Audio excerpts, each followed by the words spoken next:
இன்றைக்கான வீடியோவில் நம்ம வந்து என்ன பார்க்க போகிறோம் அப்படின்னா வந்து second ODI India versus Australia second ஓடிஐயோட ப்ரிவ்யூ தான் வந்து பார்க்க போகிறோம். ஆல்ரெடி ஃபஸ்ட்டு ஓடிஐ முடிஞ்சுது. 3 மேட்ச் ஓடிஐ சீரீஸ் இது. அதில் வந்து இப்போ ஆஸ்திரேலியா 1-0 வந்து அப்ரண்ட்டில் இருக்கிறாங்க. இது செகண்ட் ஓடிஐ 23rd வந்து நடக்க போகுது. அதாவது டே ஆஃப்டர் டுமாரோ தேர்ஸ்டே நடக்குது. அடிலைட்டில் இந்த ஓடிஐ வந்து நடக்குது. ஃபஸ்ட்டு ஓடிஐ வந்து ஆல்ரெடி நம்ம இதில் பார்த்தோம், பேர்த்தில் பார்த்தோம். இப்போ செகண்ட் ஓடிஐ வந்து அடிலைட்டில் நடக்குது. இப்போது இதுக்கான ப்ரிவ்யூ தான் நம்ம வந்து இந்த வீடியோவில் பார்க்க போகிறோம். ஃபஸ்ட் எடுத்தோன்னே ஃபிக்ஸஸ் பார்த்துடலாம்.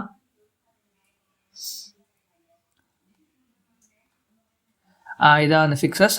19th அக்டோபர் அது வந்து முடிஞ்சிருச்சு ஃபஸ்ட் ஓடிஐ. செகண்ட் ஓடிஐ வந்து 23rd அக்டோபர் அடிலைட்டில் நடக்க போகுது. அடுத்த ஓடிஐ வந்து 25th அக்டோபர் வந்து நடக்கும் சிட்னியில்.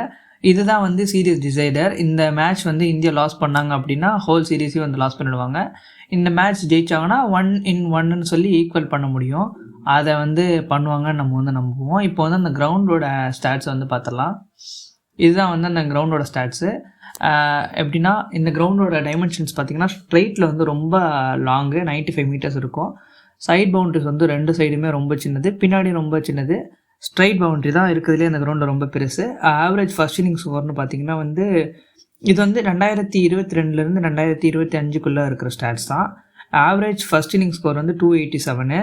அதுக்கப்புறம் 2024 வந்து ஆவரேஜ் ஸ்கோர் வந்து 163 தான் இருந்திருக்கு. பவுலிங் ஆவரேஜ் வந்து ஃபாஸ்ட் பவுலருக்கு தான் இங்கேயுமே ஆஸ்திரேலியாவில் இருக்கிற எல்லா கிரவுண்டுமே ஃபாஸ்ட் பவுலருக்கு தான் வந்து ஹெல்ப்ஃபுல்லாக இருக்கும். ஸ்பின்னருக்கு அவ்வளோவா இருக்காது.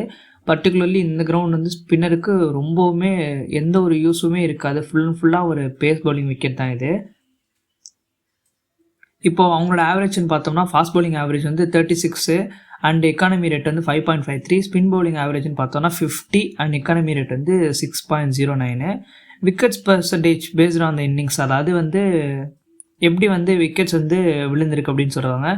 Team win percentage when batting first வந்து 0. எப்போவுமே இந்த கிரவுண்டை பொறுத்த வரைக்கும் என்னென்னா இது வந்து ஒரு பேட்டிங் ஃப்ரெண்ட்லி விக்கெட்டு தான்.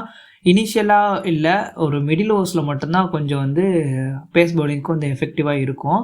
ஆனால் இந்த கிரவுண்டில் எப்படின்னா நீங்கள் 350 அடித்தாலுமே திருப்பி அடிக்கிறதுக்கான சான்சஸ் வந்து இருக்குது. இது ஒரு லைக்லி ஒரு இந்தியன் கிரவுண்ட் மாதிரி தான், இந்தியன் ஐபிஎல் மேட்ச் கிரவுண்ட் மாதிரி தான்.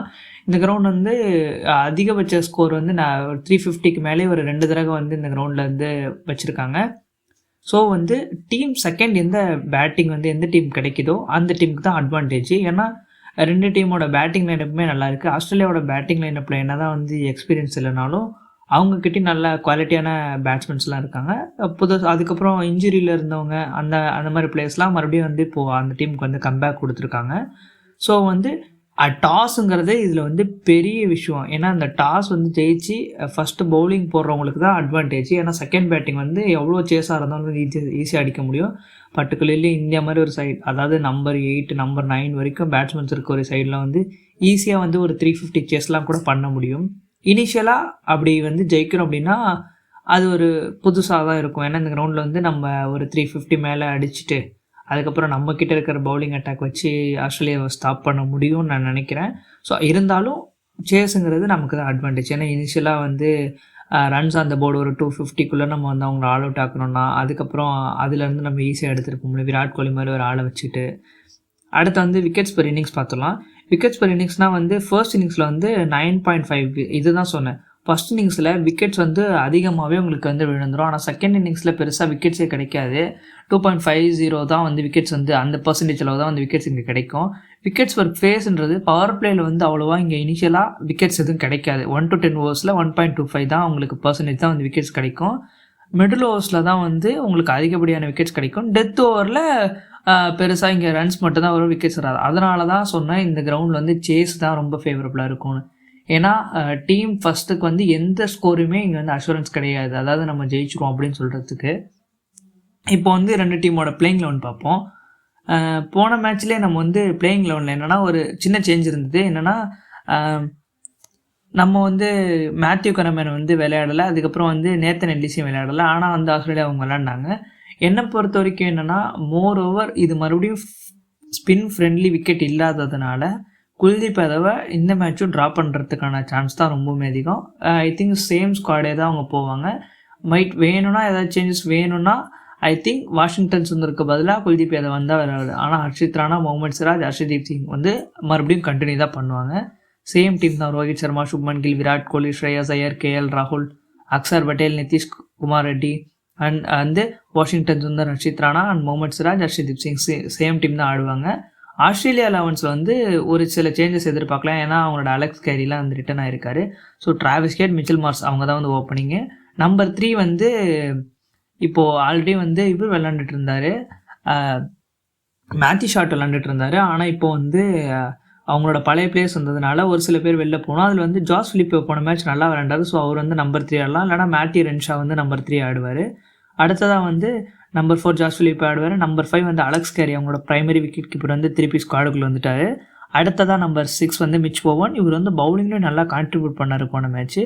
அடுத்ததாக வந்து கூப்பர் கான்லி ஒரு நல்ல ஆல்ரவுண்டர். பார்த்தீங்கன்னா போன மேட்ச்சும் நல்லா விக்கெட்ஸ்லாம் எடுத்தார். அவங்களுக்கு ஒரு ஸ்பின்னர், லெஃப்ட் ஆர்ம் ஸ்பின்னர். அடுத்த மிச்சல் ஸ்டார்க், மேத்யூ கனமேன். இந்த மேட்ச் வந்து ஜாம்பா வந்து வர்றது கன்ஃபார்ம் ஆகலை. இன்கேஸ் ஜாம்பா வந்து அவைலபிளாக இருந்தார்னா கண்டிப்பாக அவர் இந்த மேட்ச் ஆடுவார். அவர் வந்து அவருக்கு செகண்ட் பேபி வந்து பிறந்திருக்கிறதுனால வந்து அவர் இப்போதைக்கு மேட்ச் அவைலபிள் இல்லைன்னு போன மேட்ச் சொல்லியிருந்தார். இப்போ இந்த மேட்ச் வந்து அவர் அவைலபிளாக இருந்தார்னா அவர் ஸ்ட்ரைட்டாகவே வந்து குணமேனுக்கு பதிலாக உள்ளே வந்துடுவார். அடுத்து Nathan Ellis and Josh Hazlewood. இதுதான் வந்து 2 டீமோட பிளேயிங் 11. இப்போ வந்து XY ஃபேக்டர்ஸ் வந்து பார்ப்போம். மேட்சப்ஸ்னு பார்த்தோம்னா சேம் மேட்சப்ஸ் தான். அதே Shreyas Iyer, Hazlewood and Virat Kohli and Hazlewood. அப்புறம் வந்து Mitchell Starc and Shubman Gill. இதுதான் வந்து கீ மேட்சப்ஸாக இருக்கும். இப்போது நம்ம வந்து XY ஃபேக்டர்ஸ் பார்த்துருவோம். இந்தியாவோட XY ஃபேக்டர்ஸ்னு பார்த்தீங்கன்னா இந்த மேட்ச்சில் வந்து விராட் கோலி கிட்டேருந்து கண்டிப்பாக ரன் வரும். அது சேஸ்லாம் வந்து அவருக்கு கிடச்சிருச்சுன்னா கண்டிப்பாக ஒரு செஞ்சுரி அடிச்சிருவார் அவர். அவர் தான் வந்து நம்ம இந்தியாவோட எக்ஸ் ஃபேக்டர். அண்ட் ஒய் ஃபேக்டர்ன்றது ஹர்ஷதீப் சிங். என்னடா போன மேட்ச் விளாண்டதை வச்சு சொல்கிறியா அப்படின்னு கேட்காதீங்க. அடிலைட்டில் ஹர்ஷதீப் சிங்குக்கு நல்ல ஒரு ரெக்கார்டு இருக்குது. சிராஜுக்கோ மற்ற எந்த பவுலருக்குமே அவ்வளோ அடிலைட்டில் வந்து பெருசாக ரெக்கார்ட் கிடையாது. ஆனால் ஹர்ஷதீப் சிங் வந்து இங்கே T20 மேட்சஸ் தான் ஒரு 2 மேட்ச் விளாண்டுருக்காரு. 2 மேட்ச்லேயும் ரொம்பவுமே நல்லா பெர்ஃபார்ம் பண்ணியிருக்காரு. மற்றபடி வந்து சிராஜுக்கு ஹெல்ப் கிடைக்காதுன்னா ஹெல்ப் கிடைக்கும். ஏன்னா இனிஷியலாக தான் ஒரு ஓவர் போடுவார். அந்த இனிஷியல் ஓவர்ஸில் பெருசாக வந்து அவரால் விக்கெட்ஸ் எடுக்க முடியாது. ஆனால் ஹர்ஷித் ராணாவும் தான் மிடில் ஓவர்ஸில் போட போகிறாங்க. மறுபடியும் சிராஜ் வந்து டெத் ஓவர்ஸ்க்கு தான் வருவார். ஸோ அவர் வந்து ரன் கண்டெயின் பண்ணாமல் ஆவரேஜாக எக்கனாமிக்கலாக போடுறதுக்கு வந்து நல்ல இதாக இருப்பார். ஆனால் ஹர்ஷதீப் சிங் தான் வந்து விக்கெட் டேக்கராக இருப்பார். அடுத்து ஆஸ்திரேலியாவோட XY ஃபேக்டர்ஸ் பார்ப்போம். ஆஸ்திரேலியாவோட XY ஃபேக்டர்ஸ்னால் வந்து அது ட்ரவாஸ்கெட் அண்ட் ஜாஷ் ஹேசல்வுட் தான். போன மேட்ச் வந்து மிச்சல் மார்ஸ் சொல்லியிருந்தோம். ஆனால் இந்த மேட்ச் வந்து ட்ரவாஸ்கெட் சொல்கிறோம். ட்ரவாஸ்கெட் வந்து இந்தியா கூடனா எப்போவுமே அடிப்பார். ஆனால் இந்த கிரவுண்டில் பர்டிகுலர்லி அவருக்கு ஒரு செம்ம ஆவரேஜ் 79 ஆவரேஜ் வச்சுருக்காரு இந்த கிரவுண்டில். ஜாஷ் ஹேசல்வுட்டும் அதே மாதிரி தான். அதிகப்படியான விக்கெட்ஸ் வந்து இந்த அடிலைட்டில் வந்து ஜாஷ் ஹேசல்வுட் வந்து எடுத்திருக்காரு. அவரோட பேஸ் பவுன்ஸ் வந்து இங்கே இருக்கும். அந்த கிரவுண்டுக்கும் இங்கேயும் என்ன டிஃப்ரென்ஸ் அப்படின்னா வந்து அந்த பேஸ் வேரியேஷன் தான். அந்த பவுன்ஸ் வந்து அதே மாதிரி பவுன்ஸ் தான் இங்கேயும் இருக்கும். ஆனால் அந்த பேஸ் வந்து அதை விட இங்கே கொஞ்சம் ஸ்லோவாக வரும் கம்பேரிட்டிவ்லி. அங்கே தான் வந்து ரொம்ப ஃபாஸ்ட் ஆஸ்திரேலியாவிலே. அதை விட இங்கே வந்து கொஞ்சம் கம்மியாக கிடைக்கும். அடுத்ததாக வந்து இப்போது ட்ரவாஸ்கெட் வந்து இங்கே 79 ஆவரேஜ் இருக்காரு. அதே மாதிரி வந்து விராட் கோலியும் 65 ஆவரேஜ் வச்சுருக்காரு.